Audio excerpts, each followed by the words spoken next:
Hello, welcome to another edition of IMO Bastani with me, Aaron Bastani, at Aaron Bastani on Twitter. You can comment on, like and share this video under the hashtag IMO Bastani. Thanks for watching. Today I'll be talking about what else? Jeremy Corbyn, again. I'm not going to apologise because this is really important because he's won. Jeremy Corbyn is the new Labour Party leader. He's the new leader of the opposition in Parliament. He won with 59.5% of the vote. That's a huge, sweeping, momentous landslide victory. It confers upon him probably the biggest, well not probably, definitely, the biggest democratic mandate of any political party leader in Britain ever. It's huge. He blew the rest of his opponents away. He won in the very first round. By comparison with his rivals, Andy Burnham, I think, got 19% of the vote. Yvette Cooper got 17%, and Liz Kendall, the Blairite favourite, got 4.5% of the vote. No doubt her army, her legions of fans can chant just as some of their friends did north of the border during last year's independence referendum, "We are the 4.5%. And they are. So the guy who started as the rank outsider, the 200-to-1 shot, the laughing stock, the joke, I was certainly laughing, I didn't think he would make the ballot, let alone win the thing, has now effectively, I think, been behind the biggest political upset in British history. Of that 59.5% which voted for him, 49.5%, 49% were Labour members, 83% were registered supporters, and 57% were affiliate members, members of trade unions, favourable organisations like the Fabian Society and so on. So whichever way you look at it, he has won an outstanding, momentous victory. He has, blasted his rivals out of the ground. So this isn't just a story of trot entryists and students and Green Party activists.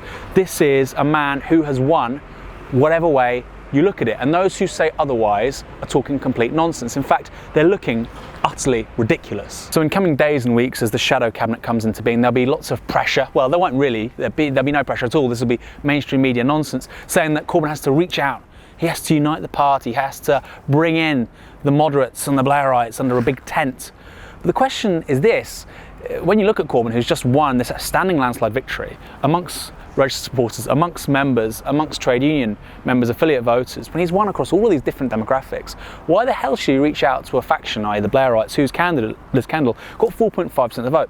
Doesn't make any sense. I don't think he has to. And while it makes sense, of course, to bring in people like Burnham, I think that's almost inevitable. I think Burnham will be Home Secretary.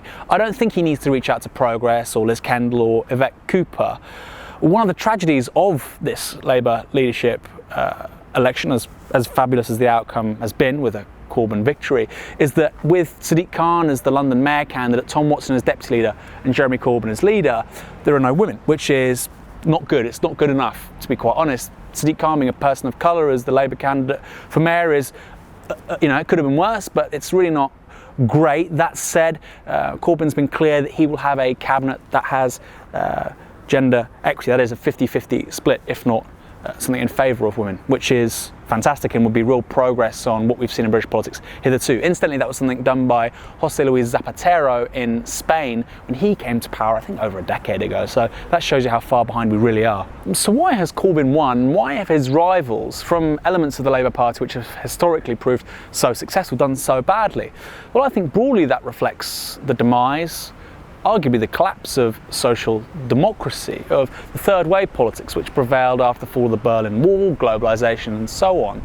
What we're seeing with the rise of Corbyn, but also the SNP, the Front National, Syriza, Podemos, is that whole genre of politics which says there's a middle way between free markets and socialism is being completely hollowed out. So when people were talking to Kendall, to Cooper, to Burnham about real policies, they couldn't offer any.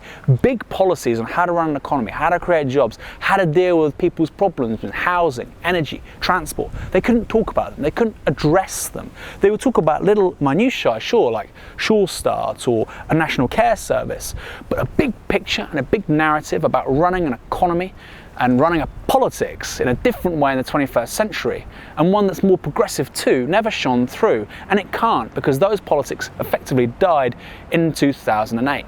So what next, and how can Corbyn become PM in 2020? That's a strange question to ask, isn't it? Never thought I'd be asking that a few months ago. Well, first of all, British politics has never been more unpredictable. The rise of the SNP in May, they took 56 of 59 seats north of the border, was the biggest electoral insurgency in the British Isles since Sinn Féin in 1916. UKIP and the Greens, to a lesser extent, are doing things that haven't been seen in 20th century British politics. The same is true now of Corbyn. This is unprecedented, and for people like Dan Hodges at the Telegraph or Polly Toynbee at the Guardian to be calling things is idiotic. Like I say, Corbyn was a 200-to-1 rank outsider, so to say he can't win a general election in 5 years' time is ridiculous. We didn't think we'd get this far, so who knows if he can make the next step. I think he can, and I'll tell you how. I've said it before, but I think it's really valuable to mention. If you look at Al Gore in 2000, he beats George W. By votes. Some say he should have been the president, but he doesn't win. George W. takes the White House. 8 years later, Barack Obama wins. He becomes the first African-American president in 2008. He does that really off the back of a 67% increase in turnout from 8 years earlier. That's the difference between Al Gore just not getting it and Obama winning by a landslide. You would need something very similar, at least in English politics, for Labour to form a government in 2020. For what it's worth, I don't think they can win in Scotland. I don't think the Labour Party can be rejuvenated.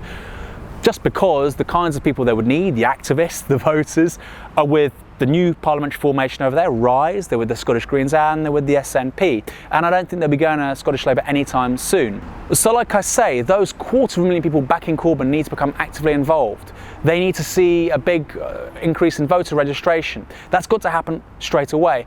Alongside that, I think they need to really start leveraging single-issue campaigns. I think that's how they're going to really outflank and outsmart the Tories. On Trident, on low pay, on rent caps. Now, if that can be leveraged in association with campaign organisations, trade unions, and favourable elements of the media, as well as celebrities, alongside providing a bigger, broader narrative about a different kind of politics and different kind of economy, I think they've got a real shot. So what do you think? You know what I think? I don't think Jeremy Corbyn is the favourite to become Prime Minister in 2020, far from it. But if the dynamics at work, which nobody saw coming, if they carry on, if they sustain, if they perpetuate, he's got a real shot. Why don't you put those thoughts down the hashtag IMO Bastani. The weather isn't great, I'll be honest. It's grey, it's drab, it's autumn. Last time I spoke to you, I think it was 2.5, 3 weeks ago, and it was fabulous, wasn't it? It really was. Well, that's definitely gone. In fact, if you look at these leaves, they're as dead as the Liz Kendall campaign and probably her political career. Bye.